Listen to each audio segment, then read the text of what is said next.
আমার চোখের পানি চলে আসছে ভাই, বিশ্বাস করেন একই ফ্যামিলির 4 জনকে ঘরে ঢুকিয়ে মেরে ফেলেছে একবারে।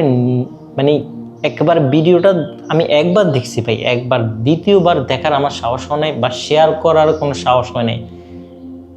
এমন অবস্থায় মারছে তাদেরকে, আল্লাহু আকবার। মানে মানুষ এত নিকৃষ্ট কিভাবে হয়, মানুষের তো পাষণ্ড কিভাবে হয়। আপনারা ভিডিওটা দেখছেন কিনা আমি জানি না, বাট যে দেখছে সে হতভম্ব হয়ে গেছে। কি কোন দেশে বসবাস করতেছি আমরা?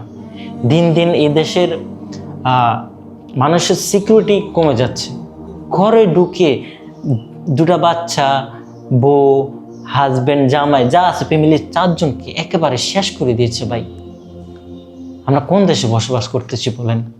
কার কাছে বিচার চাবেন আপনি? এই যে হত্যাকাণ্ড হয়েছে, এই হত্যাকাণ্ডের কোনো বিচার হবে আপনি মনে করেন? আমার তো মনে হয় না বিচার হবে। কে বা কারা মারছে, কিভাবে মারছে, দেখেন এগুলো আর কখনোই কেউ কোনো তদন্ত করে বের করতেও পারবে না, আর এটার হত্যাকাণ্ডের উদ্ঘাটনও হবে না।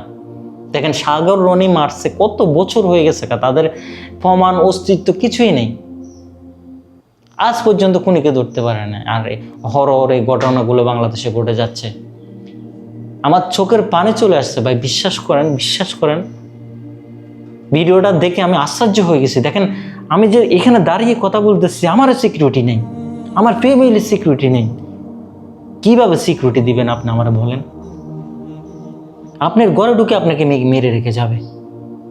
ভিডিওটা যারা দেখেছেন তারা বলতে পারবেন যে মানুষ কতটা খারাপ হয়, মানুষ কতটা জানোয়ার হয়, জানোয়ারও ভালোবাসে। আল্লাহু আকবার, আল্লাহ তাদেরকে ব্যস্ত নসিব করুক। আর কারো ফ্যামিলিতে যাতে এই দুর্ঘটনা না ঘটে। একটা ফ্যামিলির 4টা মানুষকে মেরে বলা কি মনে করেন আপনারা?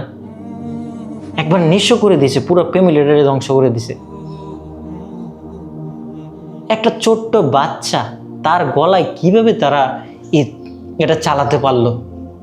একটা ছোট্ট বাচ্চা, তাদেরকে বুক কাঁপে নাই? একটা ছোট্ট বাচ্চাটাকে কিভাবে মেরে ফেললো?